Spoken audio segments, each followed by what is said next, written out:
got some frozen gutters and some possible ice dams happening on the house, just kind of behind the camera here. And so I'm gonna try to form some breaks in that ice so that as the sun melts the snow on the roof today, we're gonna have a considerable melt. It's supposed to get up to about 39 degrees, I think, but not a cloud in the sky, so we'll have a lot of sun on the roof.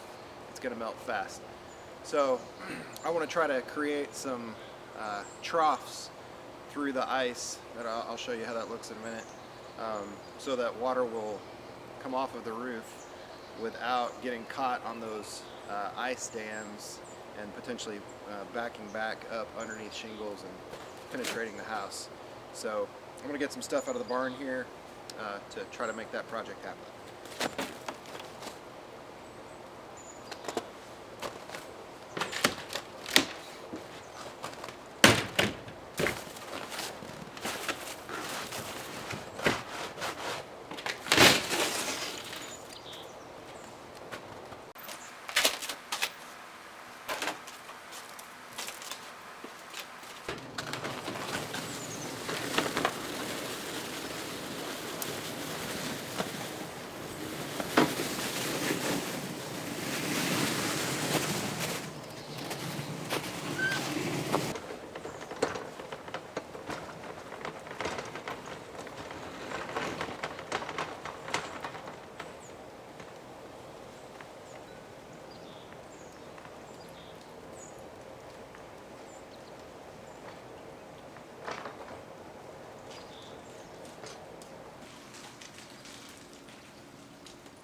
Alright, first thing to do is to clean a little bit of space off here. This is the lid to my chimenea.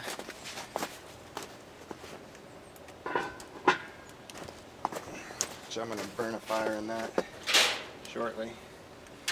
These are our leftover bowls that we're collecting snow for snow cream. Bonus tip, if you don't know how to make snow cream, the secret is to use a can of sweetened condensed milk. And the recipe doesn't really matter, you can't go wrong. You add some sweetened condensed milk to some snow and you're golden. Alright, so what I'm going to do here is use some old socks, and I'm going to fill these with some ice melt. I'm using Morton's fast acting ice melt, and I don't know if you can see kind of the grains, pretty small. They also spread really well in my seed spreader. I'd encourage you to do your own research about this material. What I'm going to do is I'm going to take a scoop and just fill up these socks. Do your own research about what is the best to use. I've done some reading, and from what I can see, if you use salt or certain kinds of snow melt, you can actually do some damage because some of those things are corrosive to shingles and to siding and stuff like that.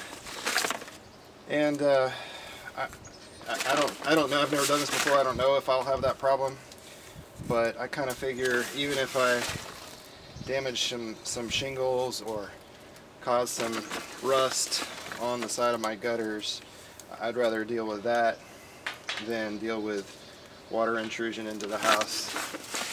So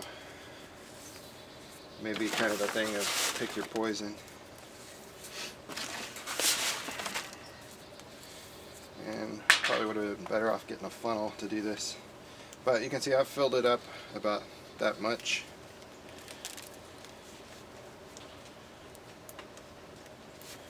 I'm going to tie it off at the top. So we just kind of make a little bean bag of some ice melt. So I'm going to make 6 of these.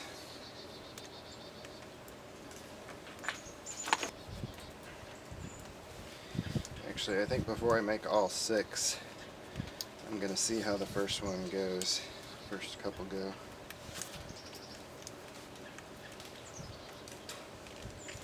I am tying this pretty tight because I don't want salt to work its way out.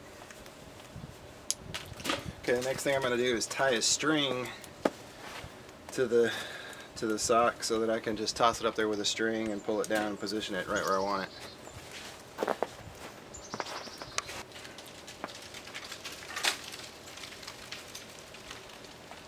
Alright, got some string here. Tie this on.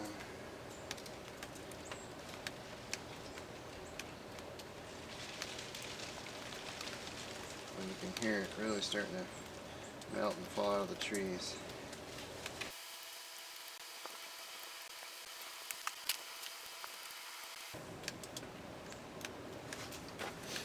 Okay, I've got about, I don't know, 25 feet or so of string pulled out. I think I need that much.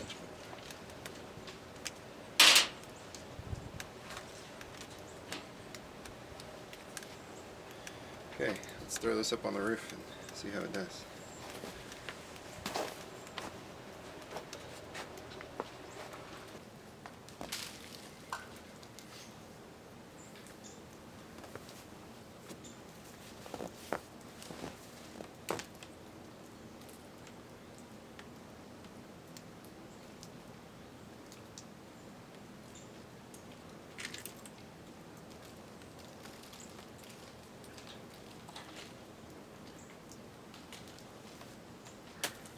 For that. So, let me see.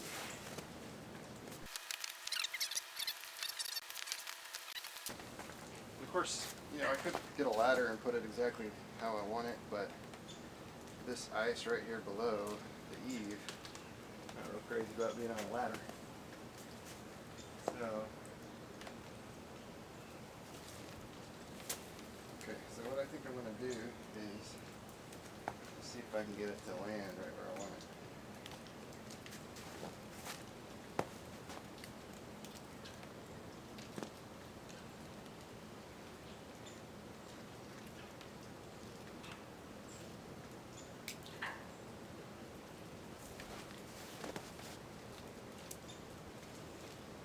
There we go. Okay, that's where I want it. Let's see how it does.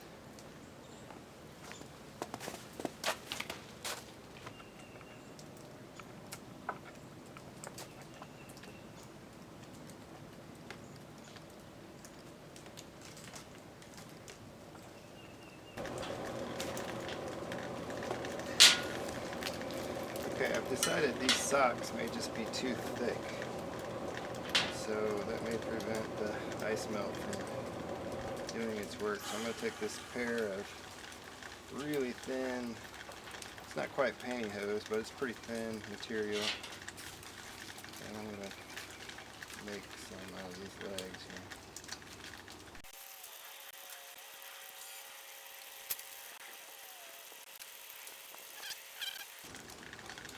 And I had another one. I've already got 3 of these sock fit. 1, 2, 3. Yeah, 3 of these socks up on the roof, and so I'll be able to. I'm just going to leave them up there, and I'm going to put these nylon ones right next to them, and I'll see if there's any difference in how they work. Of course, the socks have about a 20-minute head start, but I'll do a little experimenting here, see how it works. The good news is I can hear water running down these gutters, so that makes me feel a lot better about it. It doesn't mean it could still be in some places kind of ice dams and be backing up onto the roof. But what happens is when the ice, or when the gutter fills up with ice, then as the water, as the roof sheds water, when it gets down to that ice dam at the bottom, you know, hopefully it can travel laterally to a place where there's a break in the ice dam and then it can flow out. The problem is, if there is no break in the ice dam, then even if it flows laterally, it just has nowhere to go. And eventually it gets deep enough so that the water level starts traveling back up the roof. Well, shingles are made for water to travel down the roof, and so if water starts traveling up the roof, the water can back up underneath the shingle layer and get to the roof deck. Then the roof deck starts to get wet. Eventually the water intrudes through the roof deck and starts dripping into the attic. Well, once it gets into the attic, it's going to soak the insulation between the joists above the ceiling. And then eventually it's going to soak into the ceiling, the drywall or plaster ceiling, or it's going to, that insulation could get so heavy that the ceiling just collapses. So anyway, whatever the nature of the damage, anytime you have water in the house, that's a bad thing. So I have gone up and looked in the attic. I haven't seen any signs of water intrusion so far, so that's encouraging. And part of the house, the bonus room over the garage, I built that out, so I know how it's insulated. Well, I know how the whole house is insulated, but I insulated above the garage, and I put baffles up against the roof deck before I put in my bats of insulation. So it goes ceiling drywall, which is on a slant, and then there's a baffle of insulation, and then between the insulation and the roof deck there's a styrofoam baffle that creates an air channel against the roof deck, and so air can travel from underneath the soffits through those channels up into the attic space and then exhaust out of the attic. So I feel like I lost track of how much string I've got here. I feel like that room, that bonus room over the garage, I feel like that's in good shape, but the rest of the house is just blown in insulation, so there's no insulation up against the roofing deck on the inside. So that means if the air in the attic is warmer than outside air, then the house itself is generating heat essentially, which can melt the snow from the bottom. So you've got water running down the roof underneath the top of the snow, and then it travels down to the ice dam, like I was saying before. So that's what this is about. So you can see here, I've tied my string onto this nylon sock. It's got some salt in there. It's not real big, but I just need a little bit just to kind of create a break in the ice dam so that then water can travel laterally across the roof. Let's get this up on the roof.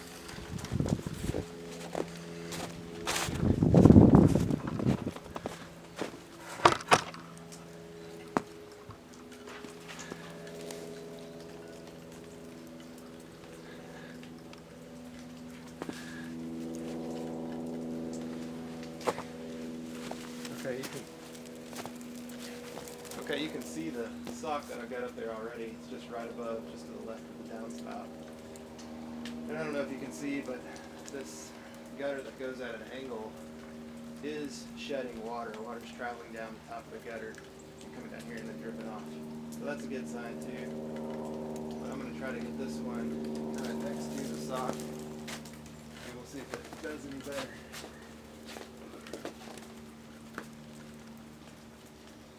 I may have made this too small. With it being so round, it may want to roll.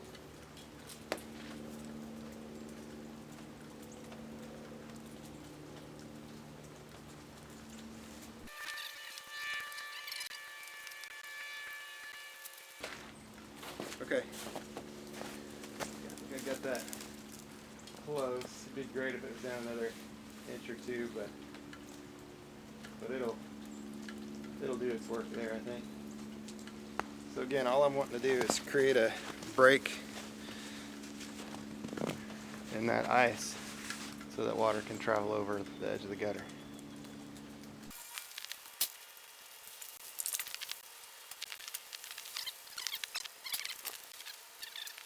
Always works better if you don't stand on the string while you're throwing it. pro tip.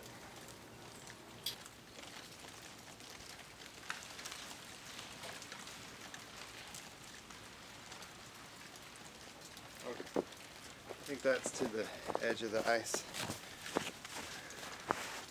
Yeah, the leading edge there is on the ice in the gutter, so give that some time and see what happens. It's already dripping quite a bit just from me throwing the sock up there.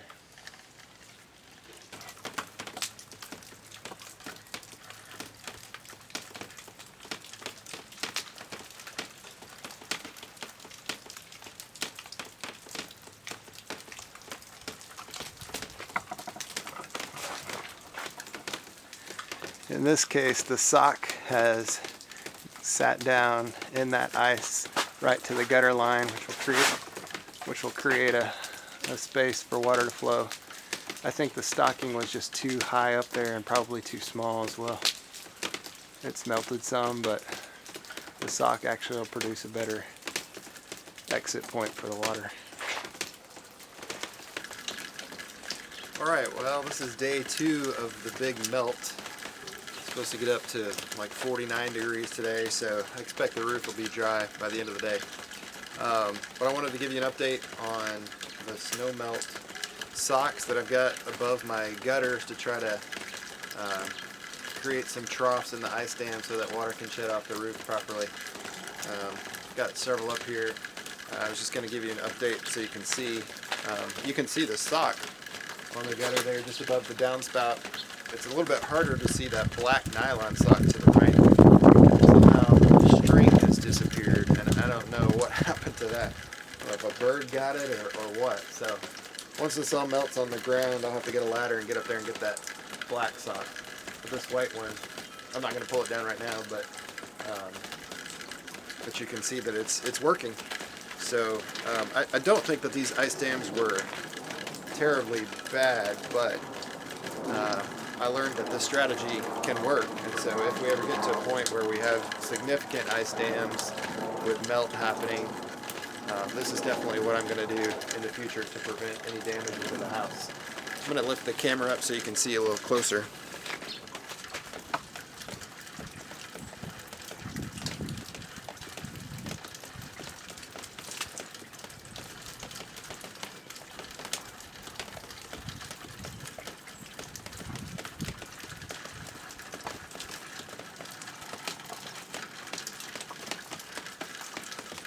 So that was the first area. Let me give you a view of the second area.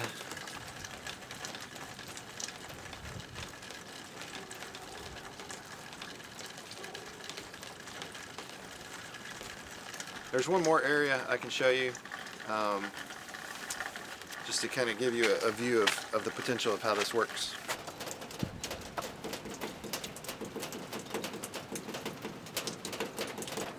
So again, some good melt happening, but the socks are successful. This is a possible way to go if you're having a problem with ice dams.